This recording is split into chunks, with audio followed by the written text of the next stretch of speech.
റീസ് അങ്ങനെ ലോക്സഭയിൽ വലിയ ചർച്ചകൾക്ക് ശേഷം മണിക്കൂറുകൾ നീണ്ട ചർച്ചകൾക്ക് ശേഷമാണ് ഈ വോട്ടെടുപ്പ് ഇപ്പോൾ നടന്നത്. ആദ്യം ശബ്ദ വോട്ട്, അതിനുശേഷം പിന്നെ ഇലക്ട്രോണിക് ഉപകരണം ഉപയോഗിച്ചുകൊണ്ടുള്ള വോട്ടെടുപ്പ് നടന്നു. അതിലിപ്പോൾ റിസൾട്ട് ഔദ്യോഗികമായി സ്പീക്കർ പ്രഖ്യാപിക്കും. അതിനു മുമ്പ് തന്നെ അവിടുത്തെ ഡിസ്പ്ലേയിൽ നമ്മൾ ആ നില കണ്ടതാണ്. 226 ഒപ്പം തന്നെ 163. അതോടൊപ്പം ഒരാൾ വോട്ടെടുപ്പിൽ നിന്ന് വിട്ടുനിൽക്കുകയും ചെയ്തിരുന്നു. ആ നിലയാണ് നമുക്ക് ഏറ്റവും ഒടുവിൽ കാണാൻ കഴിഞ്ഞത് ഡിസ്പ്ലേയിൽ. പക്ഷേ അല്പസമയത്തിനും ഔദ്യോഗികമായി തന്നെ സ്പീക്കർ അത് പ്രഖ്യാപിക്കും. അപ്പോഴാണ് ഔദ്യോഗികമായി ഈ ബില്ല് പാസ്സായി ലോക്സഭ കടക്കുന്നു എന്ന് നമുക്ക് പറയാൻ കഴിയുക. അത് കഴിഞ്ഞാൽ രാജ്യസഭയാണ് അടുത്ത ഊഴം. അവിടെയും ഇതുപോലെ ഈ നടപടിക്രമങ്ങൾ പൂർത്തിയാക്കേണ്ടതുണ്ട്. അതിനുശേഷം മാത്രമാണ് ബില്ല് നിയമമായി മാറുക. അത് രാഷ്ട്രപതിയുടെ ഒപ്പുവെച്ചതിന് ശേഷം മാത്രമാണ് അത് ബില്ല് നിയമമായി മാറുക. ഇതാണ് നടപടിക്രമങ്ങൾ. എന്തായാലും ഏറ്റവും പ്രധാനപ്പെട്ട ഒരു ചർച്ച പാർലമെന്റിൽ ഉണ്ടായി എന്നുള്ളതാണ് ഈ വഖഫ് നിയമ ഭേദഗതിയുമായി ബന്ധപ്പെട്ട ചർച്ചയുമായി ബന്ധപ്പെട്ട് പറയാനുള്ളത്. ഏറ്റവും ഒടുവിൽ ഈ ബില്ല് അവതരിപ്പിച്ച കേന്ദ്ര ന്യൂനപക്ഷ ക്ഷേമകാര്യമന്ത്രി കിരൺ റിജിജു നടത്തിയ മറുപടി പ്രസംഗം, അതിൽ പ്രതിപക്ഷത്തിനുള്ള കൃത്യമായ ഉത്തരങ്ങളും ഉൾപ്പെടുത്തിയിരുന്നു. അതിൽ കൃത്യമായി തന്നെ പറയുന്നു, ഈ ബില്ല് അത് മുസ്ലിം വിരുദ്ധമല്ല എന്ന് പറയുന്നു. കൃത്യമായ ചില കാര്യങ്ങൾ പറഞ്ഞുകൊണ്ട് ഒരു കൺകെട്ടുണ്ടാക്കാൻ ശ്രമിക്കുകയാണ് പ്രതിപക്ഷം. ചില തെറ്റിദ്ധാരണകൾ ഈ പ്രതിപക്ഷ MP-മാർക്കുണ്ട്. അവരെല്ലാം തന്നെ അത് രാജ്യവ്യാപകമായി അത് പ്രചരിപ്പിക്കാൻ ശ്രമിക്കുകയാണ്. തെറ്റാണ് പ്രചരിപ്പിക്കുന്നത്. ഈ ബില്ല് ഒരിക്കലും മുസ്ലിം വിരുദ്ധമല്ല, മറിച്ച് മുസ്ലിങ്ങളെ സഹായിക്കാനുള്ളതാണ് എന്നാണ് കേന്ദ്ര ന്യൂനപക്ഷ ക്ഷേമകാര്യ വകുപ്പ് മന്ത്രി കിരൺ റിജിജു മറുപടി പ്രസംഗത്തിൽ പറഞ്ഞത്. അതോടൊപ്പം തന്നെ കൃത്യമായി ചില കാര്യങ്ങൾ രാഷ്ട്രീയമായി സൂചിപ്പിക്കുകയും ചെയ്യുന്നു. ഈ വിഷയത്തെ രാഷ്ട്രീയമാക്കി മാറ്റിയത് അത് പ്രതിപക്ഷമാണ്. വരും തലമുറ പ്രതിപക്ഷത്തോട് പൊറുക്കുകയില്ല എന്നുകൂടി കിരൺ റിജിജു സൂചിപ്പിക്കുകയായിരുന്നു. അതോടൊപ്പം തന്നെ അമുസ്ലിങ്ങൾ എന്നൊരു വ്യവസ്ഥ, അമുസ്ലിങ്ങൾ എന്ന വ്യവസ്ഥ എന്താണ് ഉദ്ദേശിക്കുന്നത് എന്ന കാര്യത്തിൽ കൂടി കിരൺ റിജിജു ഒരു വ്യക്തത വരുത്തി. അതുമായി ബന്ധപ്പെട്ടുകൊണ്ട് ഈ ചർച്ചയിലുടനീളം പ്രതിപക്ഷത്തിന്റെ ഭാഗത്തു നിന്നും പല പരാമർശങ്ങളും ഉണ്ടായിരുന്നു. അതുകൊണ്ട് തന്നെ അത് എടുത്തു പറഞ്ഞായിരുന്നു ഈ മറുപടി പ്രസംഗം എന്നതും ശ്രദ്ധേയമാണ്. അമുസ്ലിങ്ങളായിട്ടുള്ള ആരും ഈ വഖഫ് ബോർഡിൽ ഉണ്ടാവുകയില്ല എന്ന കൃത്യമായ വിശദീകരണമാണ് കിരൺ റിജിജു നൽകുന്നത്. അതുകൊണ്ട് തന്നെ ഈ വഖഫ് സ്വത്തുക്കൾ കൈകാര്യം ചെയ്യുന്നതിൽ അമുസ്ലിങ്ങൾ ഉണ്ടാകില്ല എന്ന കാര്യം കൂടി സൂചിപ്പിക്കുകയായിരുന്നു കിരൺ റിജിജു. അതോടൊപ്പം തന്നെ ഈ രാജ്യത്തെ എല്ലാ ഭൂമിയും അത് ഈ രാജ്യത്തിൻ്റെത് മാത്രമാണ്, അതൊരു വിഭാഗത്തിനെ മാത്രം നൽകാൻ കഴിയുകയില്ല. അതുകൊണ്ട് തന്നെ അതൊരു സുതാര്യമാക്കേണ്ടതുണ്ട്, അതിന് കൃത്യമായ വ്യവസ്ഥകൾ വെക്കേണ്ടതുണ്ട്. അതുകൊണ്ട് തന്നെയാണ് ന്യൂനപക്ഷങ്ങളെ ഒപ്പം കൂട്ടുക, അവർക്ക് പൂർണ്ണമായും പിന്തുണ നൽകുക എന്ന ഉദ്ദേശത്തോടു കൂടിയാണ് സർക്കാർ ഈ നിയമനിർമ്മാണത്തിനും ഒപ്പം തന്നെ ഭേദഗതിക്കും ഒരുങ്ങിയത് എന്ന വിശദീകരണമാണ് കിരൺ റിജിജുവിന്റെ ഭാഗത്തുണ്ടായത്. എല്ലാ വാദമുഖങ്ങളും കേട്ടു. പക്ഷേ അടിസ്ഥാനരഹിതമാണ് പ്രതിപക്ഷം ഉയർത്തിയ ചില കാര്യങ്ങൾ. അതുകൊണ്ട് അതൊരിക്കലും അംഗീകരിക്കാൻ കഴിയില്ല എന്നുകൂടി കേന്ദ്രമന്ത്രി സൂചിപ്പിക്കുകയായിരുന്നു. അനാവശ്യമായ ചില ഭിന്നത മുസ്ലിങ്ങൾക്കിടയിൽ ഉണ്ടാക്കാൻ ശ്രമിക്കുന്നത് അത് പ്രതിപക്ഷമാണ്. അത് തങ്ങൾക്കെതിരാക്കി മാറ്റാനുള്ള ശ്രമം കൂടി അവരുടെ ഭാഗത്തുനിന്ന് ഉണ്ടാകുന്നു എന്ന കുറ്റപ്പെടുത്തലും കിരൺ റിജിജു നടത്തി. അതിന് ഏറ്റവും ഒടുവിലാണ് ഇപ്പോൾ ശബ്ദ വോട്ട്, അതിനുശേഷം വോട്ടിങ്ങിലൂടെ, അതായത് യഥാർത്ഥത്തിൽ ഇലക്ട്രോണിക് ഡിവൈസ് ഉപയോഗിച്ചുള്ള വോട്ടിങ്ങിലൂടെയാണ് ഇപ്പോൾ ഈ ബില്ല് അതിന്റെ സ്ഥിതി എന്താണെന്ന് സ്പീക്കർ പ്രഖ്യാപിക്കാൻ പോകുന്നത്. അല്പസമയത്തിനകം അതിന്റെ ഫലം ഔദ്യോഗികമായി തന്നെ സ്പീക്കർ പറയുകയും ചെയ്യും. ഏതാണ്ട് രാവിലെ ഉച്ചയ്ക്ക് ശേഷം തുടങ്ങിയ ഈ ബില്ലിന്മേലുള്ള ചർച്ച അത് പല സമയങ്ങളിൽ നാടകീയ രംഗങ്ങൾക്ക് സാക്ഷ്യം വഹിച്ചിരുന്നു ലോക്സഭയിൽ. അതിൽ വിവിധ കക്ഷികൾ, പ്രത്യേകിച്ചും പ്രതിപക്ഷ കക്ഷികളെല്ലാം ഒറ്റക്കെട്ടായി ഈ ബില്ലിനെ എതിർക്കുന്ന കാഴ്ച നമ്മൾ കണ്ടപ്പോഴും ഈ കേരള കോൺഗ്രസ് വിഭാഗങ്ങൾ അതിൽ വ്യത്യസ്തമായ നിലപാട് സ്വീകരിക്കുന്നുണ്ട്. അവരുടെ ആശങ്കകൾ എന്താണ് എന്താണെന്ന കാര്യത്തിൽ പ്രത്യേകിച്ചും കേരളത്തിലുള്ള കേരള കോൺഗ്രസ് MP-മാർ അടക്കം അക്കാര്യങ്ങൾ സൂചിപ്പിക്കുകയും ചെയ്തു. KCBC-യും ഒപ്പം തന്നെ CBC-യും ഒക്കെ എന്ത് നിലപാടാണ്, അവരുടെ ആശങ്കകൾ എന്താണ്, അത് കൃത്യമായി MP-മാർ ലോക്സഭയിൽ അറിയിക്കുകയും ചെയ്തു. അങ്ങനെ പല രീതികളിൽ പല കോണുകളിൽ നിന്നുള്ള വീക്ഷണം നമുക്ക് ഈ ബില്ലിന്മേലുള്ള ചർച്ചയിലുടനീളം കാണാൻ കഴിഞ്ഞു. അതുകൂടി കിരൺ റിജിജു മറുപടി പ്രസംഗത്തിൽ പറഞ്ഞു. എല്ലാ വാദമുഖങ്ങളും ഇതുമായി ബന്ധപ്പെട്ട് കേട്ടുകഴിഞ്ഞു. ശേഷമാണ് എല്ലാവർക്കും പറയാനുള്ളത് കേട്ടതിന് ശേഷമാണ് ഇതിലൊരു വോട്ടെടുപ്പ് നടക്കാൻ പോകുന്നത് എന്ന കാര്യം കൂടി സൂചിപ്പിക്കുകയായിരുന്നു കേന്ദ്രമന്ത്രി കിരൺ റിജിജു. ഏറ്റവും ശ്രദ്ധേയമായ കാര്യം കോൺഗ്രസ് ഇതിലെടുത്ത നിലപാടാണ്. ഇത് മുസ്ലിം വിരുദ്ധമായ നിലപാടാണ്. കേന്ദ്ര സർക്കാർ ശ്രമിക്കുന്നത് രണ്ട് രീതിയിലുള്ള നിയമനിർമ്മാണത്തിനാണ് എന്ന ഒരു നിലപാടാണ് മുസ്ലിം ലീഗ് ഈ ചർച്ചയിൽ സ്വീകരിച്ചത്. മുഹമ്മദ് ബഷീർ അതുമായി ബന്ധപ്പെട്ട പരാമർശം നടത്തുകയും ചെയ്തു. മതത്തിന്റെ പേരിലുള്ള നിയമനിർമ്മാണം ഒന്ന്, മറ്റൊന്ന് മതത്തിന്റെ പേരിൽ ഭിന്നിപ്പുണ്ടാക്കാനുള്ള നിയമനിർമ്മാണം. ഇതിൽ രണ്ടാമത്തേതാണ്, അതായത് മതത്തിന്റെ പേരിൽ ഒരു ഭിന്നിപ്പുണ്ടാക്കാനുള്ള നിയമ ഭേദഗതിയാണ് ഈ രീതിയിലുള്ള ഒരു വഖഫ് നിയമ ഭേദഗതിയിലൂടെ കേന്ദ്ര സർക്കാർ ശ്രമിക്കുന്ന കുറ്റപ്പെടുത്തലാണ് മുസ്ലിം ലീഗിന്റെ MP മുഹമ്മദ് ബഷീറിൽ നിന്നുണ്ടായത്. അങ്ങനെ എല്ലാ കക്ഷികളും അവരുടെ വാദമുഖങ്ങൾ ഉയർത്തുകയും ചെയ്തു. അതിലേറ്റവും ശ്രദ്ധേയമായ മറ്റൊരു കാര്യം, കേന്ദ്രമന്ത്രി സുരേഷ് ഗോപിയും കേരളത്തിലുള്ള MP-മാരും തമ്മിൽ നടത്തിയ നേർക്കുനേർ വാക്പോരാണ്. അതും ശ്രദ്ധേയമായതാണ്. കെ രാധാകൃഷ്ണൻ പി സംസാരിക്കുന്ന സമയത്താണ് അതിന് മറുപടിയായി കേന്ദ്രമന്ത്രി സുരേഷ് ഗോപിക്ക് എന്തെങ്കിലും പറയാനുണ്ടോ എന്ന കാര്യം സ്പീക്കർ ചോദിച്ചത്. ആ സമയത്താണ് കേന്ദ്രമന്ത്രി സുരേഷ് ഗോപി എഴുന്നേറ്റ് നിന്ന് ഇക്കാര്യങ്ങൾ പറഞ്ഞത്. ഈ വഖഫ് നിയമത്തിനെതിരെ പ്രമേയം കൊണ്ടുവന്നതാണ് കേരള നിയമസഭ. ആ പ്രമേയം നാളെ അറബിക്കടലിൽ കിടക്കും എന്ന രീതിയിലുള്ള പരാമർശമുണ്ടായി. അതിൽ പ്രകോപിതരായി വലിയ ബഹളം പ്രതിപക്ഷത്തിന്റെ ഭാഗത്തുനിന്നും ഉണ്ടാകുകയും ചെയ്തു. പ്രത്യേകിച്ചും കേരളത്തിൽ നിന്നുള്ള അംഗങ്ങളുടെ ഭാഗത്തുനിന്നും ഉണ്ടാവുകയും ചെയ്തു. അങ്ങനെ നാടകീയമായ മുഹൂർത്തങ്ങളെല്ലാം കഴിഞ്ഞ ശേഷമാണ് ഏറ്റവും ഒടുവിൽ ഇപ്പോൾ ഈ വോട്ടെടുപ്പ് നടന്നിരിക്കുന്നത്, പൂർത്തിയായിരിക്കുന്നത്.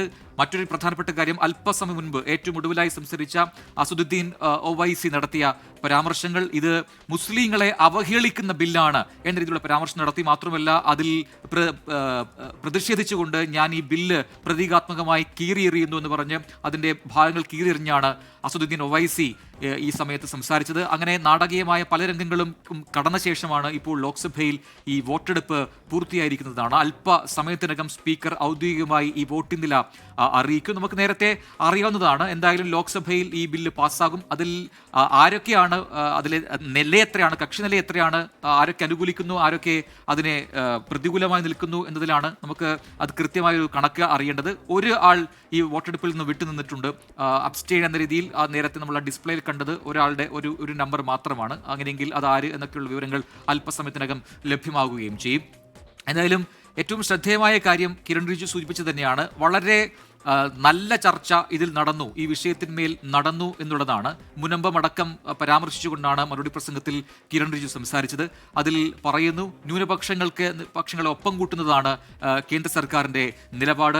ഇന്ത്യയിൽ ഏറ്റവും കൂടുതൽ സുരക്ഷിതർ, ഏറ്റവും സുരക്ഷിതമായിരിക്കുന്നത് ആരാണ് എന്ന് ചോദിച്ചു കഴിഞ്ഞാൽ അതിന് ഒറ്റ ഉത്തരം മാത്രമേ ഉള്ളൂ. അത് ഈ രാജ്യത്തെ ന്യൂനപക്ഷ വിഭാഗങ്ങളാണ്. അവരെ ഒപ്പം ചേർക്കുന്നതാണ്, അവർക്ക് പൂർണ്ണ സുരക്ഷ ഒരുക്കുന്നതാണ് കേന്ദ്ര സർക്കാർ നിലപാട് എന്നുകൂടി പറയുകയായിരുന്നു കേന്ദ്ര ന്യൂനപക്ഷ ക്ഷേമകാര്യ വകുപ്പ് മന്ത്രി കിരൺ റിജിജു. അതോടൊപ്പം തന്നെ മറ്റൊരു പ്രധാനപ്പെട്ട വസ്തുത അദ്ദേഹം സൂചിപ്പിച്ചത്, ഇവിടെ നിരവധി ന്യൂനപക്ഷ വിഭാഗങ്ങളുണ്ട്. അതിൽ മുസ്ലിം വിഭാഗങ്ങൾ മാത്രമല്ല, ഏറ്റവും കുറഞ്ഞ രീതിയിൽ നമുക്ക് നോക്കുകയാണെങ്കിൽ അത് പാഴ്സി വിഭാഗമാണ്.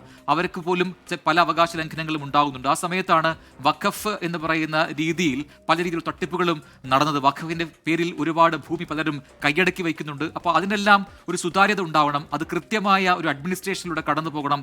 അതിനുവേണ്ടിയാണ് പുതിയ നിയമവ്യവസ്ഥകൾ ഇതിൽ ഉണ്ടാക്കുന്നത്. പക്ഷേ ഒരു കാര്യം എടുത്തു പറയുന്നു, അതിന്റെ പേരിൽ ഒരു രീതിയിലും ഉള്ള മതപരമായ കാര്യങ്ങളിൽ വഖഫ് ബോർഡിൽ നിന്നുള്ള ഇടപെടൽ ഉണ്ടാകില്ല.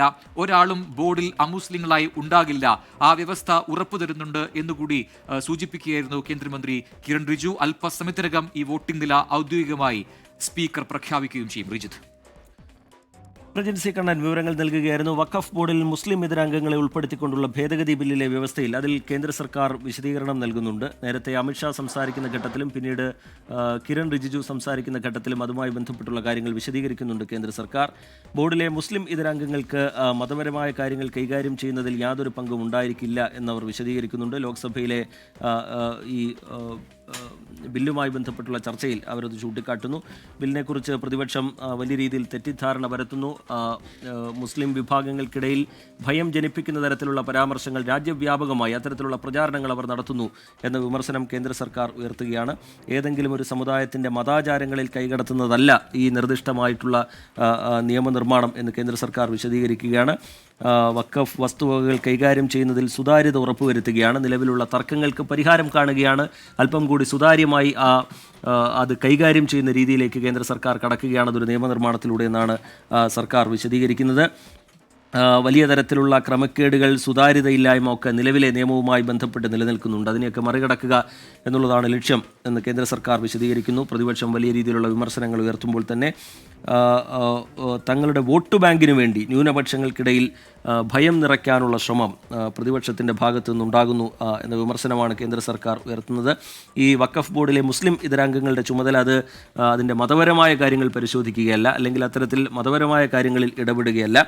ഭരണനിർവഹണം നിയമാനുസൃതമായാണോ നടക്കുന്നത് എന്ന കാര്യം ഉറപ്പുവരുത്തുകയാണ്.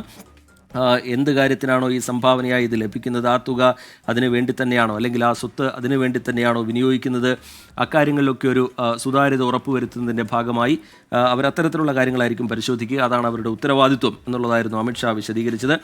അതേസമയം തന്നെ കേന്ദ്ര സർക്കാർ ഇങ്ങനെയൊക്കെ വിശദീകരിക്കുമ്പോൾ നേരത്തെ തന്നെ നമുക്കറിയാം വലിയ രീതിയിൽ വിവാദമായതാണ്, വലിയ ചർച്ചകൾ ഈ വിഷയവുമായി ബന്ധപ്പെട്ട് ഉയർന്നു വന്നതാണ്. ആ ഘട്ടത്തിൽ കേന്ദ്ര സർക്കാർ സ്വീകരിച്ച സമീപനം തന്നെയാണിത്. ബില്ല് ലോക്സഭ കടക്കും എന്ന് ഉറപ്പായിരുന്നു. അതിൽ തന്നെ NDAയുടെ ഘടകകക്ഷികളായിട്ടുള്ള JDUവും TDPയും ബില്ലിന് പിന്തുണ പ്രഖ്യാപിച്ച് കഴിഞ്ഞിട്ടുണ്ട്. TDP നേരത്തെ ഈ ബില്ലുമായി ബന്ധപ്പെട്ട് ചില നിർദ്ദേശങ്ങൾ മുന്നോട്ട് വെച്ചിരുന്നു, ചില മാറ്റങ്ങൾ ആവശ്യപ്പെട്ടിരുന്നു. അതുകൂടി പരിഗണിച്ചുകൊണ്ടാണ് പിന്നീട് ബില്ലിന് രൂപം കൈവന്നത്.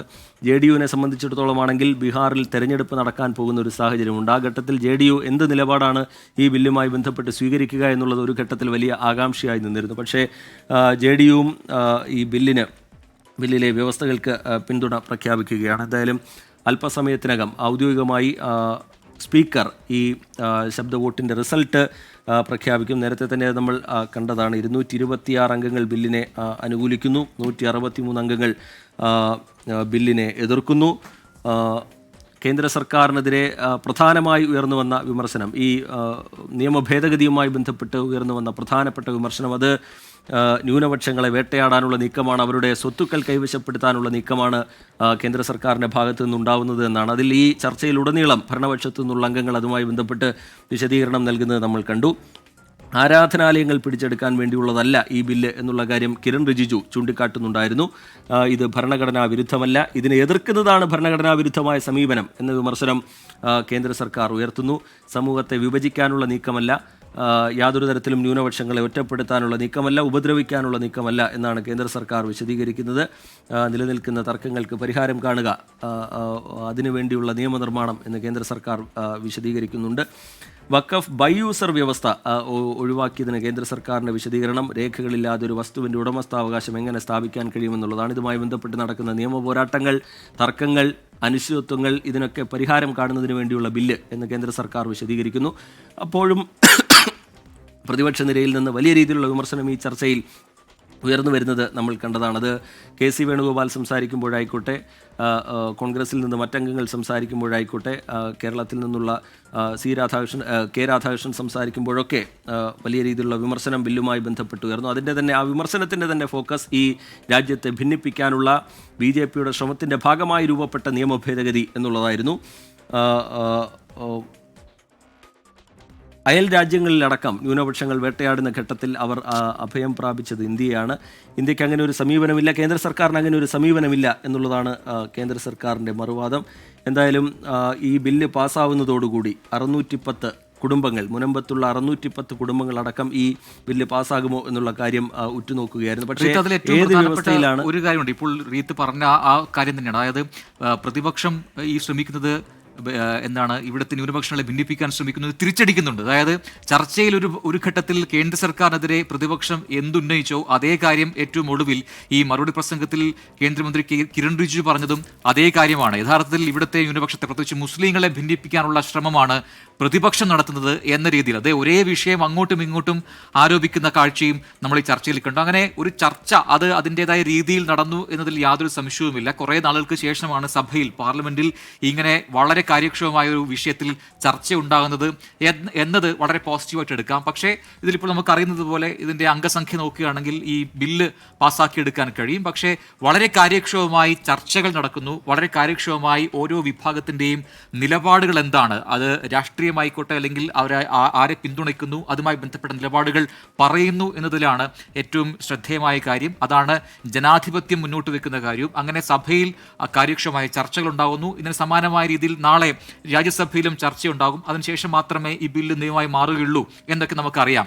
ഇപ്പോൾ നടന്നുകൊണ്ടിരിക്കുന്ന പ്രേക്ഷകർക്ക് കാണാം, ഈ വോട്ടെടുപ്പ് പൂർത്തിയായിട്ടുണ്ടോ എന്ന് ചോദിച്ചു കഴിഞ്ഞാൽ ഇല്ല. അതായത് വോട്ട് രേഖപ്പെടുത്തി കഴിഞ്ഞു. നേരത്തെ ലോക്സഭാ സെക്രട്ടറി ജനറൽ അതിൻ്റെ നടപടിക്രമങ്ങൾ വിശദീകരിച്ചിരുന്നു. അതിൽ പറയുന്നു, ആദ്യഘട്ടത്തിൽ ഒരു ബീപ് ശബ്ദത്തിന് ശേഷം വോട്ടിംഗ് രേഖപ്പെടുത്താം. ഓരോ അംഗങ്ങളുടെയും തൊട്ടടുത്തുള്ള ഇലക്ട്രോണിക് ഡിവൈസിൽ അവർക്ക് യെസ് എന്നും നോ എന്നും, അതായത് അനുകൂലിക്കുന്നുവെങ്കിൽ, ഈ ബില്ലിനെ അനുകൂലിക്കുന്നുവെങ്കിൽ യെസ്, അതിനെ എതിർക്കുന്നുവെങ്കിൽ നോ, ഇത് പ്രസ് ചെയ്യാനുള്ള ബട്ടൺ ഉണ്ട്, അത് ഞെക്കിക്കൊണ്ട് തങ്ങളുടെ അഭിപ്രായം രേഖപ്പെടുത്താം എന്ന് നേരത്തെ സെക്രട്ടറി ജനറൽ വിശദീകരിച്ചിരുന്നു. അതിനുശേഷം ആ സ്പോട്ടിൽ തന്നെ നമുക്ക് ആ ഡിസ്പ്ലേയിൽ കാണാം ആരൊക്കെ അനുകൂലിച്ചു. അതാണ് നമ്മൾ കണ്ടത്. യെസ് എത്രയാണ്, നോ എത്രയാണെന്ന് നമ്മൾ കണ്ടു കഴിഞ്ഞു. പക്ഷെ അതിനുശേഷം തങ്ങൾ രേഖപ്പെടുത്തിയ വോട്ട് ഒന്നുകൂടി പരിശോധിക്കാനുള്ള സമയമുണ്ട് എന്നുകൂടി സെക്രട്ടറി ജനറൽ പറഞ്ഞിരുന്നു. തങ്ങൾ കൃത്യമായി തന്നെ വോട്ട് രേഖപ്പെടുത്തിയിരിക്കുന്നു, തങ്ങളുടെ വോട്ട് തന്നെയാണോ അവിടെ രേഖപ്പെടുത്തപ്പെട്ടിരിക്കുന്നത് എന്നൊക്കെയുള്ള ചെക്ക് ചെയ്യാനുള്ള ഒരു സൗകര്യം കൂടി ഈ പുതിയ പാർലമെന്റ് മന്ദിരത്തിലുണ്ട്.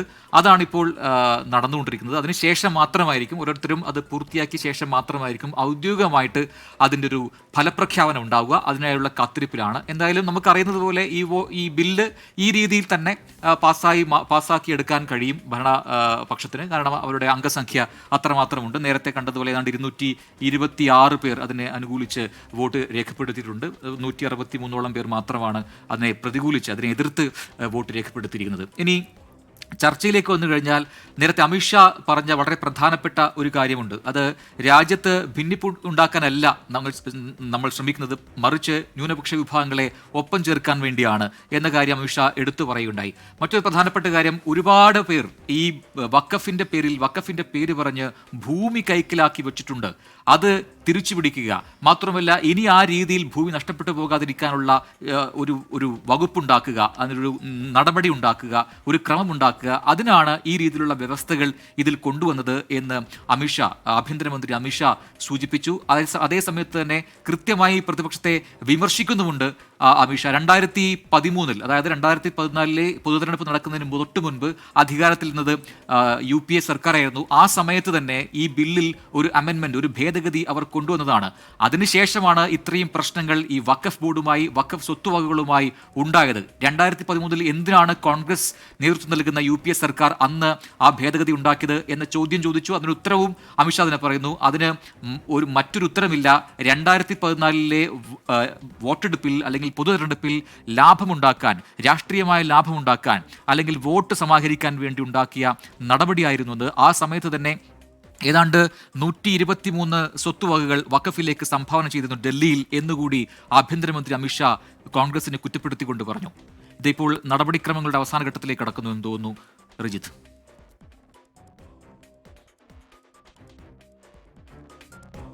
ലോക്സഭയിലേക്ക് തത്സമയം.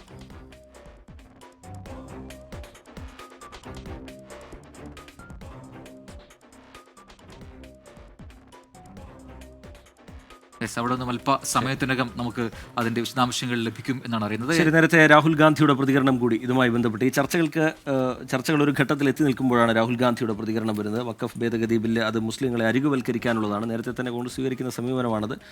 വിമർശനം അദ്ദേഹം ആവർത്തിക്കുന്നു. വ്യക്തി നിയമങ്ങളും സ്വത്തവകാശങ്ങളും കവരാനുള്ള നീക്കം കേന്ദ്ര സർക്കാരിൻ്റെ ഭാഗത്തു നിന്നുണ്ടാവുന്നു എന്ന വിമർശനം അദ്ദേഹം ഉയർത്തുന്നു.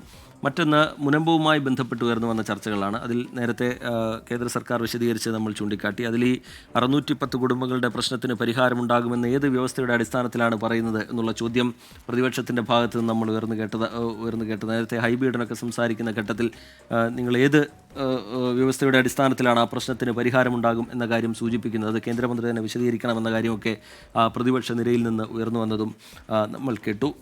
എന്തായാലും ലോക്സഭാ നടപടികൾ, അതിൻ്റെ വോട്ടിംഗ് നടപടികൾ അതിൻ്റെ അന്തിമഘട്ടത്തിലേക്ക് കടക്കുകയാണ്. അല്പസമയത്തിനകം സ്പീക്കർ ഈ ബില്ല് പാസ്സായി എന്നുള്ള കാര്യം അറിയിക്കും എന്ന് മനസ്സിലാക്കുന്നു.